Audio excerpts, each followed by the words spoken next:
Welcome to Live Loud, Live Like Outrageous, Uncompromising Disciples! Well, thanks for joining us today. It's great to have you with us. We are carrying on in our mini-series, which is called How to Pray. And this is the last part as we look at Pete Gregg's book, How to Pray. And we're looking today at the letter Y. So here we go.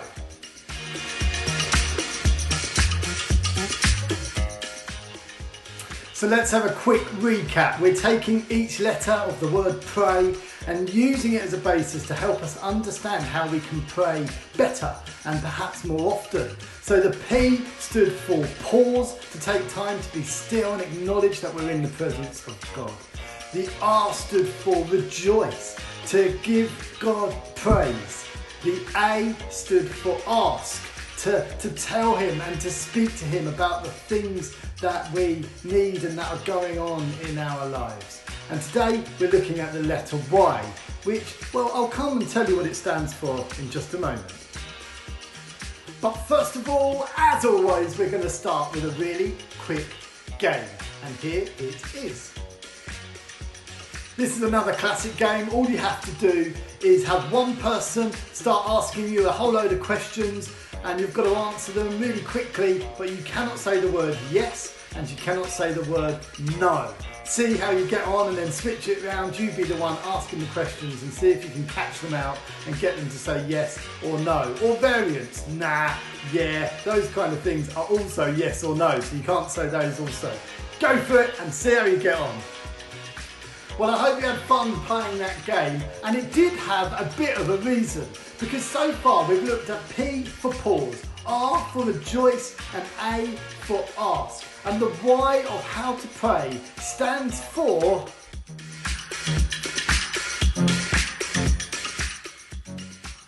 that's right, the Y stands for yes. But what does that mean in the context of prayer and how to pray? Well, let me explain. You see, that game we just played, for example, you were encouraged to not say yes or no. In fact, that was the whole point of the game. But when it comes to prayer, there are some things that we have to say yes to. Let me explain deeper what I mean. So in order to explain what I mean, first thing I want you to do is have a really quick discussion and to discuss this question. If you had to give up 5 of your possessions, which means something to you, so it can't be a possession that's just in your house which is owned by your parents or brother or sister. If you had to give away 5 things that belonged to you, what 5 things would you give away? Discuss that with the people that you're with, or just think about it for yourself. I wonder how difficult you'd have found it to actually give away those 5 things that you said. Maybe some of them would have been easier than others. You see, when it comes to prayer, saying yes to God means being prepared to give yourself over to Him. But not just 5 things about yourself, all of yourself. Saying yes to God is saying, God, I want you to take all of me, every single bit of me over to you. And when we come to God in prayer, it's submitting, which is another word of saying, have it all. I give it all up. I give it all over to you. Everything I'm feeling or thinking or going through right now, God, as I come to you to pray, I say yes to giving my all. That's a huge thing to do. But you know what? It makes all the difference when it's not about us and all about Him. Here's some great words from the Bible from the book of Romans, chapter 12, verse 1. And this little section is entitled A Living Sacrifice. And Paul says this, therefore, I urge you, brothers and sisters, in view of God's mercy, to offer your bodies as a living sacrifice, holy and pleasing to God. This is your true and proper worship. These are just such great words, and it really gets to the heart of what it means to say yes to God. You see, in the Old Testament, in order to please God, they used to make sacrifices. Sometimes that would be an animal, sometimes it would be part of their crops. And they would use these sacrifices and destroy them in order to, in a sense, show their commitment to God. Well, God doesn't ask us to do that anymore, but He asks us to give ourselves, not as a sacrifice that dies, but as a living sacrifice that is holy and is pleasing to Him. So what does that all mean for prayer? So I'm going to say 3 quick things, but in order to do this, I've got a knife, a fork and a spoon. And in fact, I encourage you to go and get a knife, fork and spoon so that you have this visual aid to help you remember these 3 things. Go for it. So the first thing is we have to say yes to letting God speak, which is the knife. You see, the A of how to pray was ask. And it's right that we have to be asking God for things, speaking to Him, communicating, telling Him what it is that we want and need and what's going on in our lives. But a time comes when actually we have to shut up, that we have to let God cut into the conversation. We have to let God cut in and speak to us. And in order to do that, we need to stop speaking ourselves and open our ears and say, yes, God, I want you to speak to me. I want you to cut into my life, cut into my conversation with you. Speak to me. Let your presence be so near me that I hear your voice. That's the first thing. The next thing is to say yes to God's holiness. And that's what the fork is about. When you're using a fork, you obviously stab the food and put it deep into it so that it catches hold of it and then you can put it in your mouth. The whole point of the fork is that it goes in to the food. And I want to use the fork to explain that we need to say yes to God's holiness. And that means we have to allow God to go deep into us, to let Him even to get to the parts that we might not want Him to know about, even though He does. It's a chance to say, I'm sorry, to seek God's forgiveness for the things in our life that we know are wrong, either those things that we've said or done or thought that we know have not been pleasing.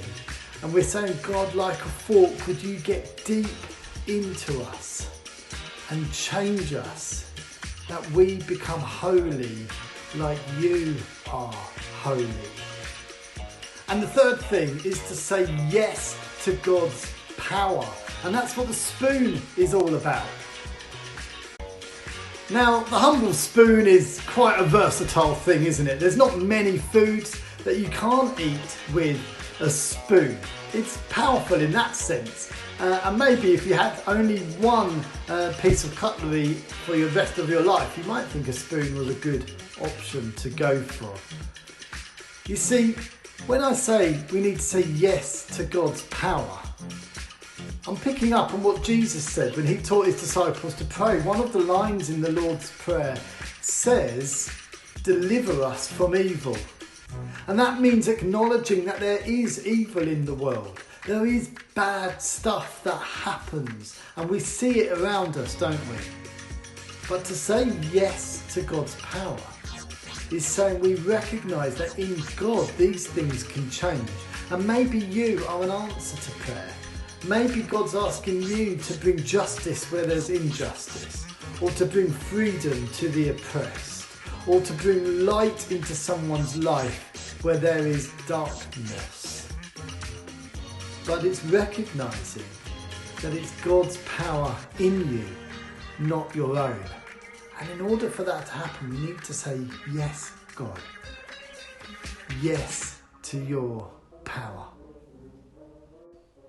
Now time for one more quick game. All you need is one sheet of A4 piece of paper like this.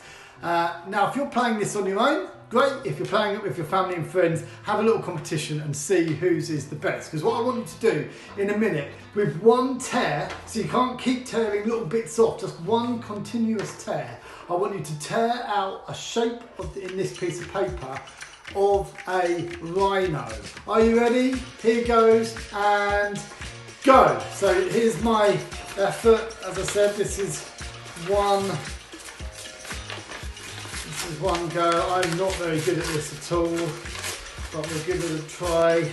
Just one tear like this, turn around, and I think I'm done. Okay, have a look. What do you think? Does that look like a rhino? Well, it's not too bad, but see how you get on and see which one is the best. Well, how did you get on? Did it look anything like a rhino? I hope so. You see, the point of that game is I told you what I wanted you to rip, and then you ripped it. You turned it into the shape that it is. And I believe that when we say yes to letting God speak to us, His presence, when we say yes to His holiness, when we say yes to His power, what we're doing is allowing God to shape us into the people that He wants us to be. How exciting is that? You see, when it comes to prayer, let God shape you. And here's the last things that I want to say about prayer. 3 really quick things. 1, make time for it. 2, be intentional. Make a decision to pray. And then 3, get on with it and pray. What are you waiting for? How to pray: pause, rejoice, ask, and yes.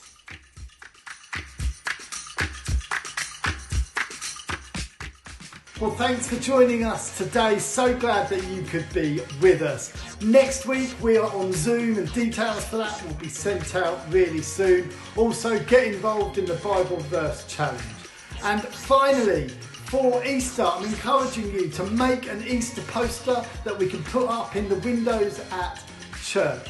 Every person who sends in an Easter poster will get an Easter egg, and the best one will get an even bigger Easter egg. So get them in by the 21st of March. That gives 2 weeks before Easter, and I'd love to see the designs that you come up with. God bless, and I'll see you soon. Take care. Bye.